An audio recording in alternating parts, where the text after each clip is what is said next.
नमस्कार दोस्तों, मैं आपकी होस्ट और दोस्त वादिया निज़ामी आपका स्वागत करती हूँ। आज हम पहुँचे हैं रामपाल सिंह जी के पास, जो कि एक समाज सेवी हैं और वरिष्ठ नेता भी हैं। आइए सर से जानते हैं सर से कुछ बातें। सर नमस्ते। नमस्कार मैडम। नमस्कार सर, सबसे पहले आपको अम्बेडकर जयंती की हार्दिक शुभकामनाएं। आपको भी मैडम बहुत बहुत बधाई हो अम्बेडकर साहब की जयंती पर, क्योंकि ये 134वां वर्षगांठ हम मना रहे हैं जी। और पूरे देश में हम ही नहीं, सरकार और पूरे देश में बाकी लोग भी इस बर्थडे को बहुत सेलिब्रेट करते हैं। और यही भारत में ही नहीं, विदेशों में भी ये जन्मदिन जो बहुत जोरों शोरों के साथ मनाया जाता है। जी सर, आपसे जानना चाहते हैं, जैसे बाबा साहब ने हमारा देश का संविधान बनाया था, इस तरीके से सब लोग जानते हैं। तो सर, जैसे आजकल के युवा जो हैं वो मतलब अपने उसको छोड़कर, ट्रेडिशन को छोड़कर या किसी दूसरी तरफ जा रहे हैं, नशे की तरफ जा रहे हैं या किसी और संस्कृति की तरफ जा रहे हैं। अब तो आप सब थोड़ा सा कुछ कहना चाहेंगे? नहीं, इसमें मुझे केवल यही कहना है कि संविधान में जो बाबा साहब ने संविधान बनाया है उसमें सब कुछ अवेलेबल है और केवल बदनाम किया जाता है शेड्यूल कास्ट, शेड्यूल ट्राइब और SC OBC वगैरह को, जबकि उन्होंने उसका सबसे ज़्यादा फायदा जनरल कास्ट ने उठाया। इसलिए संविधान में वो सारी चीज़ें, वो सारे प्रोविज़न हैं जो इंसान को, एक व्यक्ति को जन्म से लेकर मृत्यु तक का प्रोविज़न उसमें किया हुआ है। आजकल हम देखते हैं कि भूखे लोग मर रहे हैं, है ना, जबकि भूखा कोई मरना नहीं चाहिए। सही बात है। ऐसा प्रोविज़न संविधान में है। लेकिन जो भी सरकार आई उन्होंने संविधान को ठीक तरह से लागू नहीं किया। अगर वो लागू करते तो भारत में जो भी बासिंदा है वो उसको कोई तकलीफ नहीं होनी थी, है ना। अब उसको जैसा बाबा साहब चाहते थे, जैसा फूले साहब चाहते थे, या जैसा जो है बुद्धा चाहते थे, वैसा हो नहीं रहा। और वो इसलिए नहीं रहा क्योंकि सरकार बेईमानों के हाथों में चल रही है।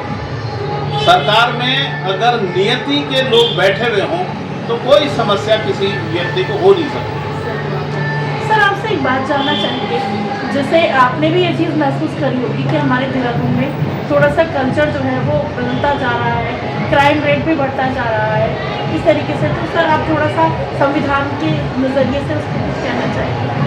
नहीं, संविधान में जैसा कि मैंने बताया सब कुछ अवेलेबल है, लेकिन लोगों की नीयत, जिनके हाथों में सरकार खेल रही है, जो संविधान को ईमानदारी के साथ लागू कर सकते थे लेकिन वो नहीं कर रहे। और चूंकि जब संविधान को लागू नहीं कर रहे तो जो भी क्राइम रेट बढ़ा है, जो भी अनियमितताएँ हैं, जो भी बेरोजगारी है, उसको अगर वो चाहें तो ख़त्म कर सकते हैं, लेकिन उनकी नीयत नहीं है उसको ख़त्म करने की। अगर नीयत होती तो अब तक इतनी बेरोजगारी नहीं होती। और संविधान में सारे प्रोविज़न हैं। संविधान में बाबा साहब ने ये मेंशन किया था जब वो पार्लियामेंट में पहले दिन दे रहे थे इसको, कि ये संविधान महज एक बुक है, एक किताब है। अगर ईमानदारी से लोग इसको इम्प्लीमेंट करेंगे तो जो कमियां भी रह गई हैं थोड़ी बहुत, वो रह नहीं सकती। और ये जो संविधान वर्ल्ड का बेस्ट संविधान साबित होगा अगर इस पर ईमानदारी के साथ लोग काम करेंगे। और अगर उनकी नियति में कुछ गड़बड़ है तो ये संविधान को, अगर मैं उस समय रहा तो मैं ही इसको ट्रांसफर कर दूंगा। ऐसे उनके वर्ष सर,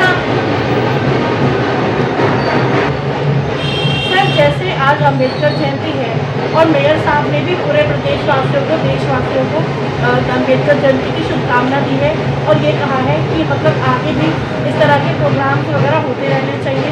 बाबा साहब के नाम से अलग अलग जगह पर प्रोग्राम हो रहे हैं। तो सर, इस पर आपकी क्या प्रतिक्रिया है? आप कुछ कहना चाहेंगे? नहीं, सरकार चाहे चीफ मिनिस्टर हो या भारत में PM हो, प्राइम मिनिस्टर हो, सब प्रचार और प्रसार बाबा साहब के जन्मदिन का कर तो रहे हैं, लेकिन उससे जितना रिजल्ट आना चाहिए था वो कुछ उतना रिजल्ट आ नहीं रहा, क्योंकि देश को जिस हिसाब से 75 साल आज़ाद हुए हो गए, तो अगर हम सरकारों में बैठे नुमाइंदों को देखें तो उनका स्टेटस, सभी तरह का स्टेटस, चाहे फाइनेंशियल हो, चाहे सामाजिक हो, चाहे राजनीतिक हो, चाहे उद्योग की दृष्टि से देखें, तो वो लोग कहीं के कहीं पहुंच गए हैं। लेकिन जनता वहाँ की वही है, जनता में कोई तब्दीली नहीं है, जनता और त्रस्त हुई है पहले से। हालांकि पहले कांग्रेस की सरकार थी, कांग्रेस में भी बहुत ज़्यादा नहीं था, लेकिन इतना दबाव पब्लिक पे था नहीं उस समय जितना बीजेपी के शासनकाल में है। तो इससे तो पहले की जनता ठीक, पहले की सरकार ठीक थी।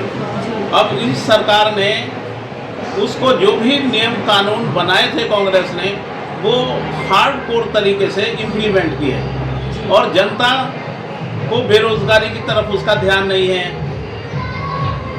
और समाज की तरफ उसका ध्यान नहीं है, देश में क्या होना चाहिए उसकी तरफ उसका ध्यान नहीं है। बस वो कहने के लिए बोल रहे हैं कि हमने ये कर दिया है, हमने वो कर दिया है। जनता के लिए क्या कर दिया है? फूले साहब का ये कहना था कि अगर किसी देश का, किसी एरिया की तरक्की अगर देखनी है तो केवल वहाँ दो चीज़ें देखनी है। महिलाओं का स्टेटस क्या है, वो पिछले साल से इस साल कितनी एजुकेट हुई है, कितने लोगों को उन्होंने रोज़गार दिया है। इन दो चीज़ों से ये देश का आकलन लगाया जा सकता है कि क्या देश में क्या हो रहा है, देश में जो है उसकी नीतियाँ पीछे गई हैं या आगे बढ़ के वो काम कर रहे हैं पब्लिक के लिए। अभी जो मिड डे मील की पॉलिसी चला रखी है गवर्नमेंट ने, जो भी उस पॉलिसी के अंतर्गत पढ़ रहे हैं बच्चे, वो हाई स्कूल नहीं कर पाएंगे। हाई स्कूल वो करेंगे नहीं तो, और सरकार बोलने नहीं दे रही है। जो सरकार के खिलाफ बोलता है उसको उठा के चार्जशीट लगाई और अंदर कर दिया। तो मुंह पे ताला लगा दिया है सरकार ने पब्लिक के कि भाई बस बहुत है, हम जो कुछ कर रहे हैं वो ठीक कर रहे हैं। अब वो ठीक कर रहे हैं, उनका तो ये कहना था कि भाई अच्छे दिन आएंगे। अब अच्छे दिन तो उन्हीं के लिए आए हैं, बाकी तो किसी के लिए है नहीं। सही बात है ना। संविधान में सारे प्रोविजन होने के बावजूद भी संविधान को ठीक तरह से लागू नहीं किया जा रहा। अगर संविधान को लागू किया जाता तो ये दिक्कतें जो पब्लिक के साथ हैं, एजुकेशन में जो दिक्कतें आ रही हैं, उद्योग लगाने में जो दिक्कतें आ रही हैं, एजुकेशन में जो दिक्कतें आ रही हैं, वो आज की तारीख में अगर हम देखा जाए 10,000 की नौकरी वाला आदमी, चाहे प्राइवेट हो या रेगुलर हो, वो अपने 2 बच्चों को नहीं पढ़ा पा रहा। ये देखा जा रहा है, जब ऐसा नहीं होना चाहिए। सर आपसे एक बात और पूछना चाहूँगी, जैसे हमने पिछले इंटरव्यू में भी, मैं दोस्तों को बताना चाहूँगी कि इसके सर पे इसका एक पहला इंटरव्यू भी हमारे चैनल पे अपलोड हुआ है।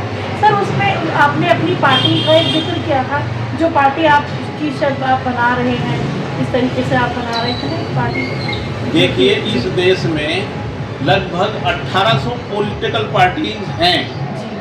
अगर वो ठीक तरह से काम करती तो हम लोगों को पॉलिटिकल पार्टी बनाने की ज़रूरत नहीं है। मैं पीपल्स पार्टी ऑफ इंडिया का कैंडिडेट हूँ। मैंने 2 बार इसी पार्टी से इलेक्शन लड़ा है। अब उसका उतना प्रचार और प्रसार नहीं हो पाया कि भाई हम सीट निकाल पाते, लेकिन हमारा उद्देश्य ये था कि इसके माध्यम से अपनी बात हम सरकार तक पहुंचा सकते हैं, अपनी बात हम जनता तक पहुंचा सकते हैं, है ना। तो इसलिए अगर और पार्टियां, पॉलिटिकल पार्टियों ने काम किया होता तो हमको ये बनाने की जरूरत नहीं है।